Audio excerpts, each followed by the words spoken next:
Fala aí pessoal, aqui é o Vitor do Responde Aí e hoje a gente vai aqui nesse aulão maravilhoso de termodinâmica para você tirar aquele notão e arrasar na sua prova, tirando aquele 7, 8, quem sabe aquele 10. Aí você vem aqui e fala comigo que tirou o 10 bem bonitão na sua prova e a gente vai saber tudo que você precisa olhar aqui para termodinâmica para você tirar o seu notão.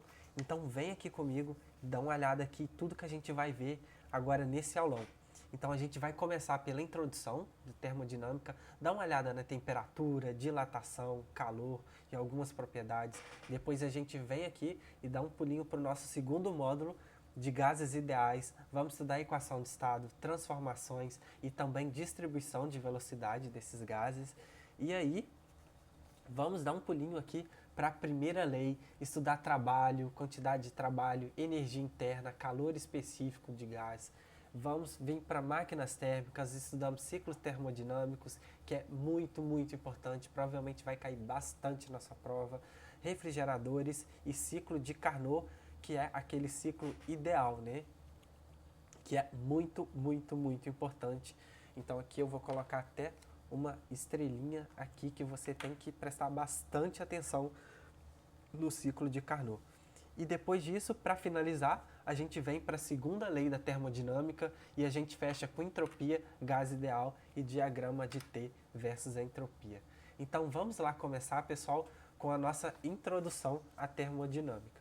Então vem aqui comigo e dá uma olhadinha aqui na temperatura. Bom, a temperatura é assim a variável mais importante quando a gente está falando de termodinâmica, né? E a temperatura ela mede o grau de agitação dessas moléculas. Então eu tenho aqui as minhas moléculazinhas que estão separadas e quando eu agito esse sistema, ou seja, quando eu dou temperatura para essas moléculas, o que acontece? Elas vão começar a vibrar. Então esse grau de agitação aqui dessas moléculas, o quão vibrando estão essas moléculas, é a minha temperatura. Daí vocês me perguntam, Vitor, como que eu vou medir essa temperatura? Então, para isso que existe as chamadas escalas de temperatura. E vamos começar pela escala que eu acho assim a mais importante, né, a mais amplamente utilizada, que é a escala Celsius. Bom, a escala Celsius é uma escala que todo mundo, eu creio, né, que praticamente todo mundo tenha conhecimento dela, que a gente tem aqui 0 graus, que é o nosso ponto de fusão, né? E tem a 100 graus, que é o ponto que esse líquido começa a se transformar em vapor, que é na temperatura de 100 graus Celsius. E 0 graus Celsius é a minha temperatura de fusão, no qual o líquido, né, começa a se transformar em gelo. Bom, existem outros tipos de escalas, né, sem ser a escala Celsius, que é uma escala, por exemplo, que provavelmente quem já foi para os Estados Unidos tem conhecimento, que é a escala Fahrenheit. A escala Fahrenheit, ela tem um padrão diferente de ponto de fusão e ponto de ebulição. Como a gente pode ver, o ponto de fusão da escala Fahrenheit é de 32 Fahrenheit. E o ponto de ebulição, aqui no caso que o meu líquido começa a virar vapor, é de 212 Fahrenheit. Daí você me pergunta, Vitor, como que eu relaciono isso daqui? Tipo, eu estou num lugar que tem a temperatura em Celsius e eu quero saber a temperatura em Fahrenheit, ou o contrário. Então existe a seguinte relação, que a variação da temperatura em Celsius sobre 100 é igual à minha variação da temperatura em Fahrenheit para 180. Aqui a gente comparando, né, os pontos de ebulição. Então isso daqui eu tenho que a minha temperatura em Celsius sobre 100 vai ser igual à minha temperatura em Fahrenheit menos 32 sobre 180. Que aqui no caso é como se eu tivesse a minha temperatura em Celsius menos 0 sobre 100 tem que ser igual à minha temperatura em Fahrenheit menos 32 sobre 180 graus. Então aqui a gente consegue descobrir, né? Dependendo do valor que você tiver, se eu tiver a minha temperatura em Fahrenheit, eu consigo descobrir a minha temperatura em Celsius. E ao contrário. E além dessas duas escalas aqui, que é a escala de Celsius e a escala de Fahrenheit, existe uma escala absoluta. Essa escala absoluta, ela é conhecida como energia absoluta ou zero absoluto, que foi quando os cientistas, né, definiram a escala Kelvin. E essa escala absoluta, ela está diretamente relacionada à energia cinética dessas moléculas. Lembra que eu falei que a temperatura ela mede o grau de agitação das moléculas? E o grau de agitação das moléculas, ela é nada mais, nada menos que energia cinética, que está relacionado ao movimento dessas moléculas.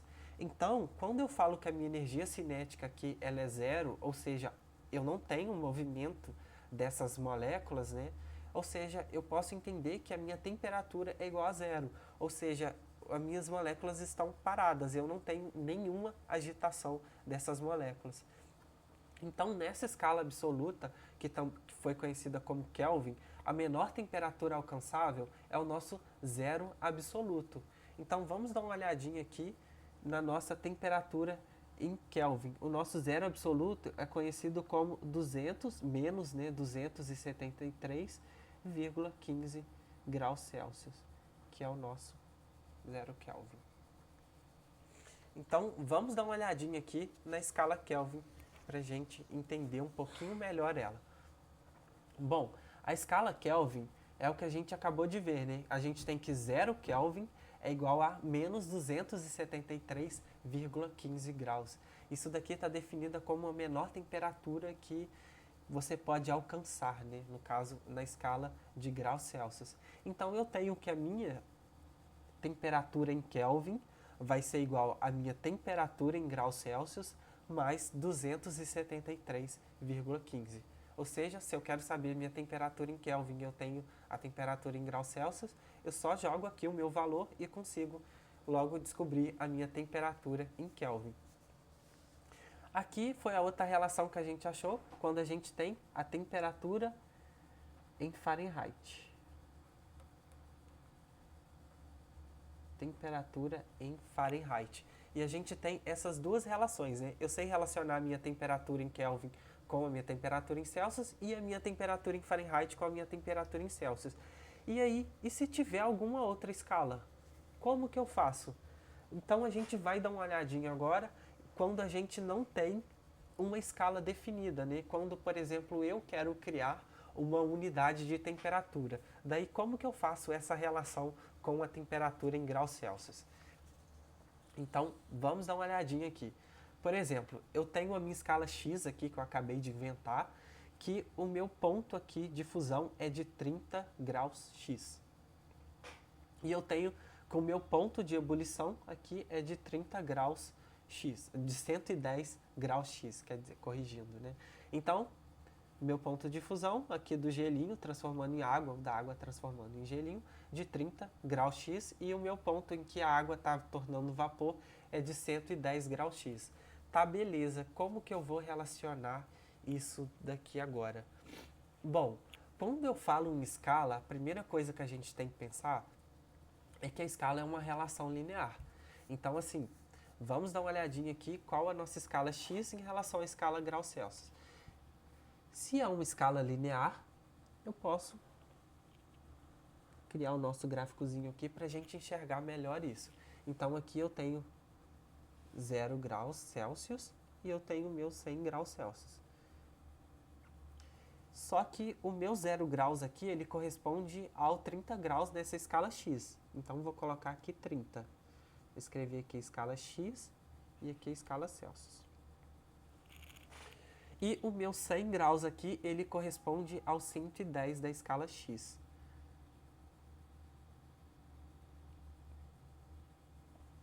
Então aqui eu tenho o seguinte, quando eu falo em escala, lembra que eu falei que a escala é uma relação linear? Então quando eu tenho aqui, ó, eu tenho essa linha aqui. Entenderam? Se a gente tem essa reta, a gente consegue calcular a relação de Tx com Tc como? Através da equação da reta.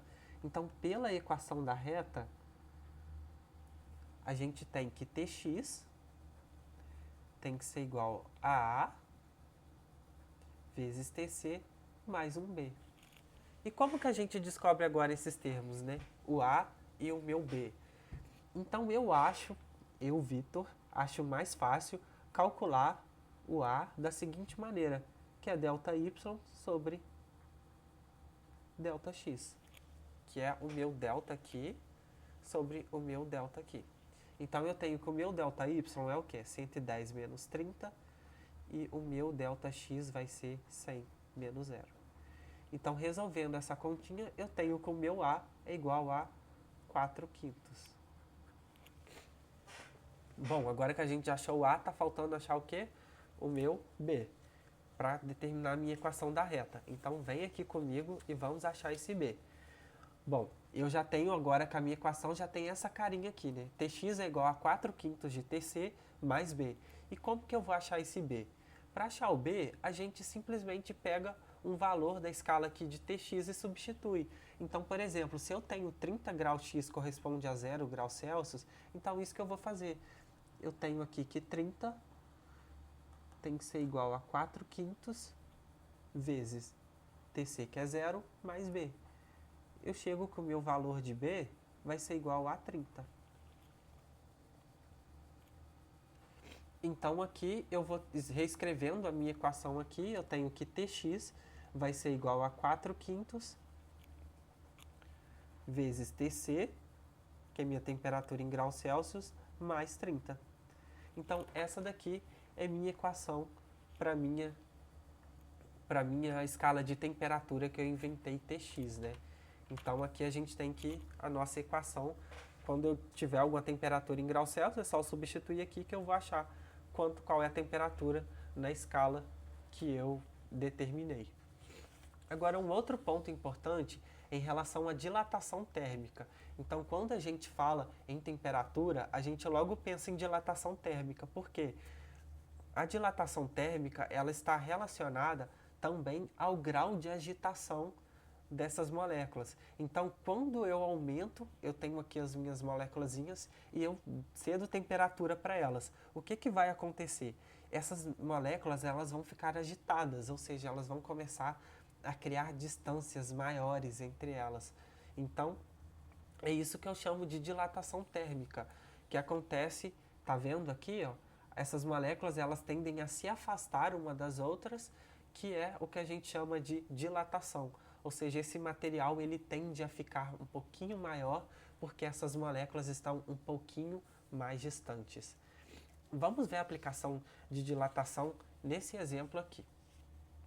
Bom, eu tenho aqui um cubinho que tem um determinado comprimento L. Daí o que acontece? Eu pego esse cubinho e esquento esse cubinho. Aí o que vai acontecer com esse cubinho?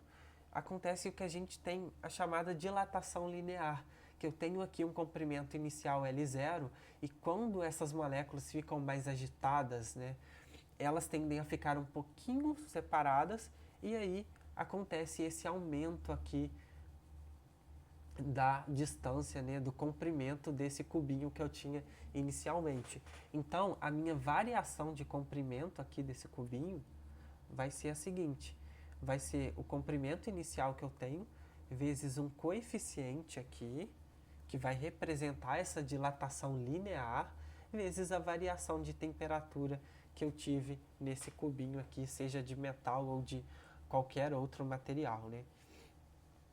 Então, um outro tipo de dilatação que eu tenho, além da dilatação linear, que é simplesmente o aumento do comprimento do meu cubinho, eu tenho a dilatação superficial.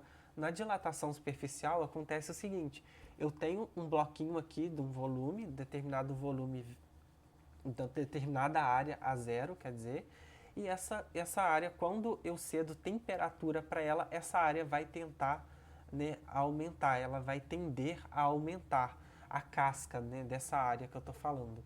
Então isso daqui a gente chama de dilatação superficial. Na dilatação superficial eu vou ter uma variação então da área da casca desse meu cubinho, que vai ser a variação da área, vai ser a área inicial, vezes um coeficiente de dilatação superficial, que não pode ser o mesmo que a dilatação linear. Lembra que agora eu estou aumentando a área dessa casca do meu cubinho, vezes a variação de temperatura. Um outro caso que pode acontecer também é quando eu tenho a minha dilatação volumétrica, que nesse momento eu tenho um cubinho que ele vai se expandir para todos os lados aqui, aumentando o seu volume Então, a gente pode escrever que a dilatação volumétrica, seguindo o mesmo raciocínio, vai ser V0 vezes um coeficiente de dilatação volumétrica vezes a variação de temperatura. Mas aí, Vitor, como que eu faço, por exemplo, aqui eu tenho um coeficiente de dilatação linear, eu tenho um coeficiente de dilatação superficial e um coeficiente de dilatação volumétrica. Como que eu relaciono esses coeficientes, né? Sendo que eu estou trabalhando com um mesmo material? Bom, é aí que a gente tem que o coeficiente, eu vou escrever aqui de azul, vou escrever aqui no cantinho, que o meu coeficiente de dilatação superficial vai ser igual a 2 vezes o meu coeficiente de dilatação linear. E eu também tenho que o meu coeficiente de dilatação volumétrica vai ser igual a 3 vezes o meu coeficiente de dilatação linear. Então, se eu tiver o coeficiente de dilatação linear, eu consigo descobrir a dilatação superficial e a dilatação volumétrica. Então, vamos ver isso num exemplo, como que isso vai ficar para a gente. Bom, olha aqui comigo. Eu tenho 2 bloquinhos aqui, em que esse bloquinho aqui, inicialmente, eu esquento, né, cedo temperatura para esse bloquinho aqui, que tem um buraquinho no meio do bloquinho. Então, o que vai acontecer com esse bloquinho aqui? O que vai acontecer com esse furo, né? Então, vamos ver o que está perguntando para a gente. Quantos por cento aumenta a área do fluido ao ser aquecido de 20 graus para 100 graus? E aqui está me dando o meu coeficiente de dilatação linear. Então vamos lá, a gente quer saber o que acontece com esse furinho aqui quando eu cedo a temperatura, né, de 20 graus até 100 graus para ele. Então, inicialmente, quando a gente cede temperatura aqui num determinado material, o que vai acontecer? Essas moléculas tendem a ficar mais agitadas. Se essas moléculas tendem a ficar mais agitadas, esse bloquinho aqui, ele vai se expandir. Então, quando esse bloquinho se expande, o que acontece? Se esse bloquinho está aumentando de tamanho, o meu furo também vai aumentar de tamanho. E aí a gente quer saber agora quantos por cento, né, esse furo vai aumentar de tamanho. E como eu estou falando aqui sobre área, né, se atentem aqui que o exercício perguntou para a gente sobre a área, e a gente tem o coeficiente de dilatação linear. Ou seja, a gente tem que a variação da área vai ser a área inicial vezes o meu coeficiente de dilatação de área aqui, vezes a minha variação de temperatura. Então, eu tenho que a minha variação da área vai ser igual a minha área inicial vezes o coeficiente de dilatação aqui da área vai ser 2 vezes o coeficiente de dilatação linear. Então, a gente vai ter que 2 vezes 1,2 vezes 10 a menos 5 vezes a minha variação de temperatura, que foi de 20 graus até 100, né? No caso, 100 menos 20. Então, eu vou ter que a minha variação da área vai ser igual a, resolvendo essa continha aqui, 2 vezes 1,2 vezes 10 a menos 5 vezes 100 menos 20, que dá 80. Resolvendo essa continha aqui, a gente chega no resultado de 0,00192 vezes a minha área inicial. Ou seja, a minha variação aqui de área, né, que eu tive da área inicial até a área final, multiplicando aqui por 100 para a gente ter uma melhor visualização em porcentagem, eu tenho que o meu cubinho aumentou em 0,192%, que foi a dilatação dessa área. Agora, quando a gente fala de fluidos, por exemplo, vamos dar uma olhadinha aqui, dilatação em líquidos. Bom, dilatação em líquidos é algo que a gente está bem acostumado também, né? Quando a gente vai fazer café ou qualquer coisa, outra coisa que ferva água, né? E acontece o seguinte, eu tenho aqui o meu potinho cheio de água e aí eu vou aquecer esse potinho. O que vai acontecer se essa água tiver assim, imagina que está na tampa ali do bule ali, né? E aí o que vai acontecer com essa água? Ela vai se dilatar, porque ela está recebendo muita temperatura e a água fica agitada, né? As moléculas ficam agitadas ali dentro da água e o que vai acontecer? vai haver um volume extravasado, vai sair água de dentro do meu bule. Isso é chamado, esse volume extravasado é chamado de dilatação aparente.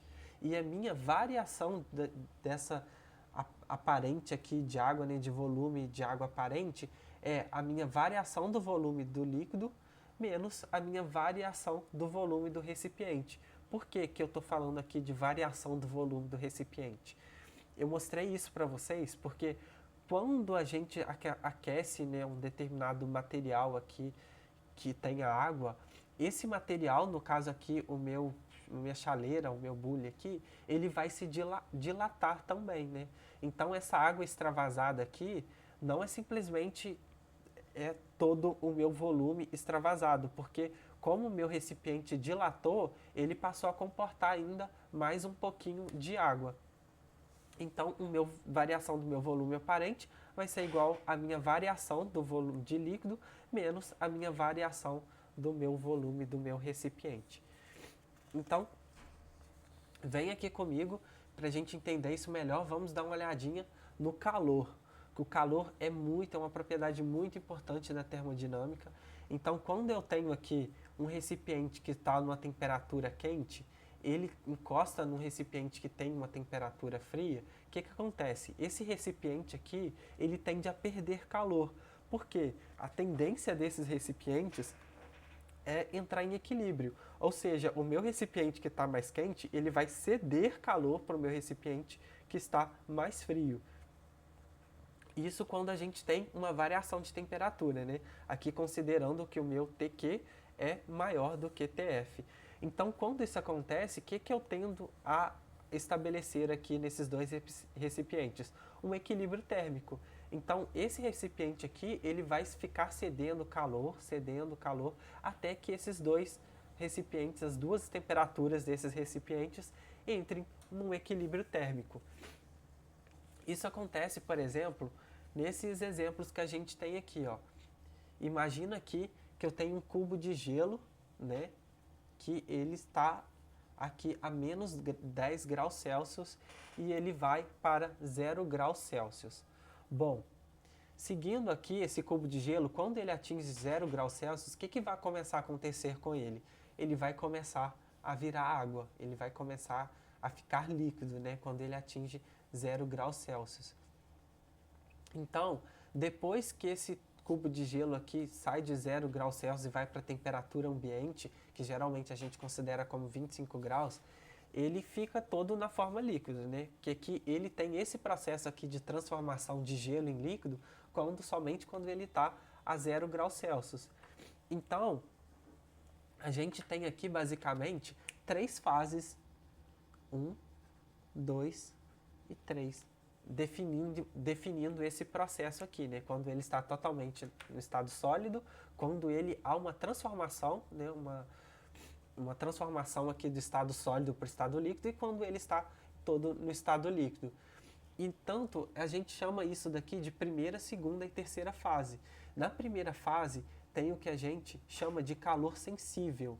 E no calor sensível é quando eu tenho uma variação de temperatura. Então, tá vendo que aqui na minha primeira e na minha terceira fase eu tenho uma variação de temperatura? Então, essas fases eu tenho um calor sensível, que é representado pela seguinte fórmula, que Q é igual à massa do meu cubinho de gelo, que no caso a massa da minha água, vezes o calor específico, aqui, da água no caso, vezes a variação de temperatura que eu estou mudando. Isso se aplica também para a terceira fase, que eu tenho também essa variação de temperatura, que é a massa vezes o calor específico vezes a variação de temperatura.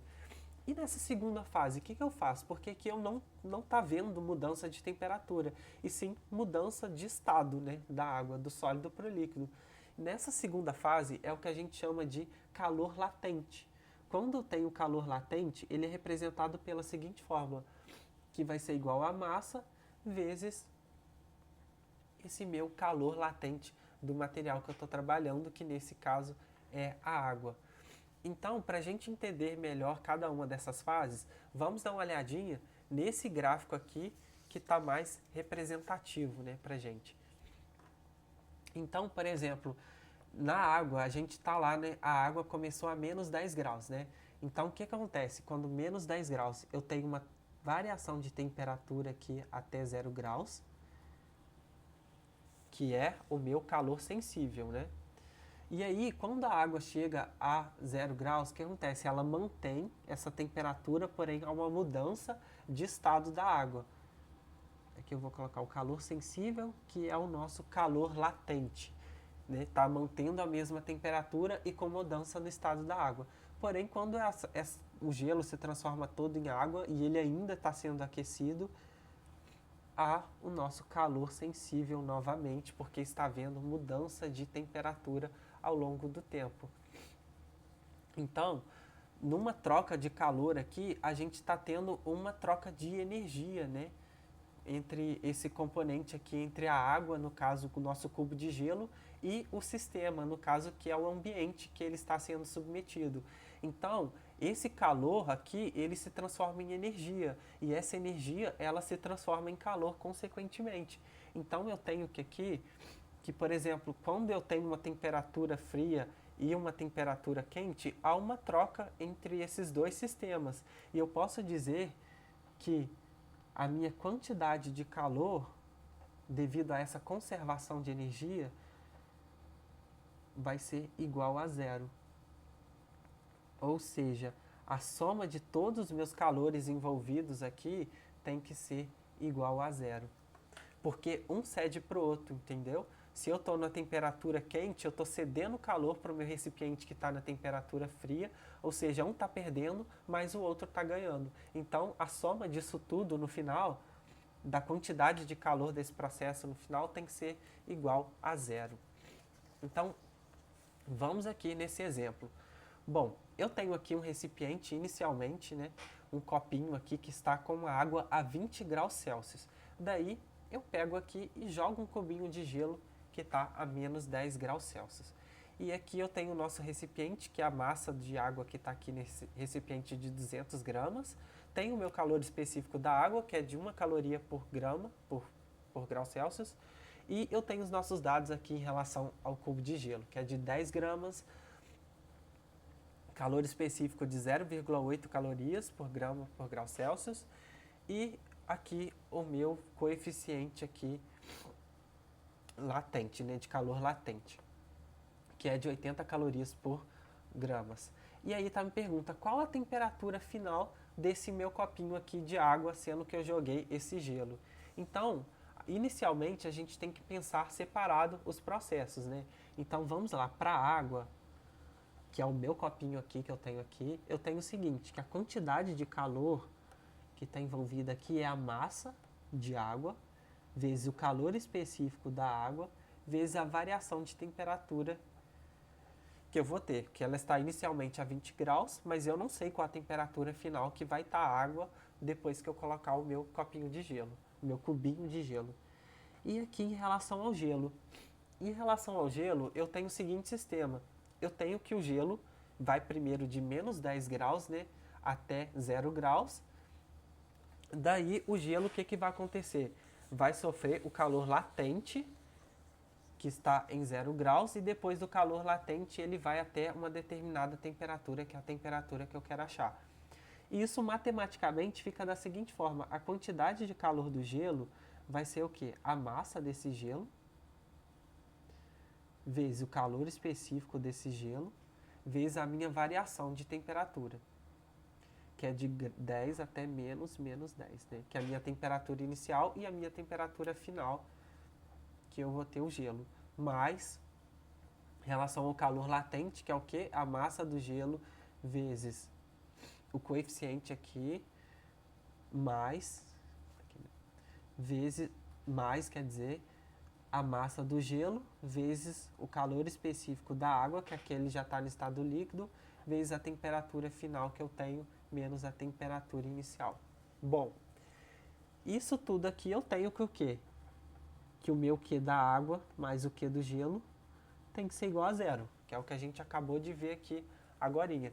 Então, o que eu vou pegar e vou fazer? Eu vou pegar essas duas expressões. Eu sei que o meu Q do gelo, que é isso tudo aqui, tem que ser igual a isso daqui. Então, vamos fazer isso daqui. Então, igualando aqui, né, a gente vai ter o seguinte, que o Q da água mais o Q do gelo tem que ser igual a zero. Então, pegando toda aquela expressão, eu só vou substituir os valores agora, vai ficar da seguinte forma. Eu vou ter que 200 vezes 1 vezes T menos 20 mais 10 vezes 0,8 vezes a variação de temperatura, aqui vai 0 mais 10, mais 10 vezes 80, mais 10 vezes 1, vezes T menos 0, tem que ser igual a 0. Então aqui eu só substituí os valores, coloquei toda a expressão para a água aqui, toda a expressão para o gelo aqui e estou substituindo os valores, né?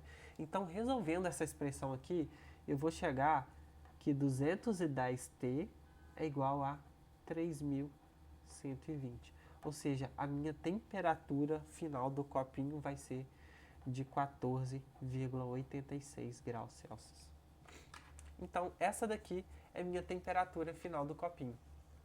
Bom, agora que você já viu tudo desse módulo aqui de introdução, vem aqui embaixo aqui e faz todos os exercícios de introdução à termodinâmica, faz bastante exercício e volta aqui comigo para o segundo módulo.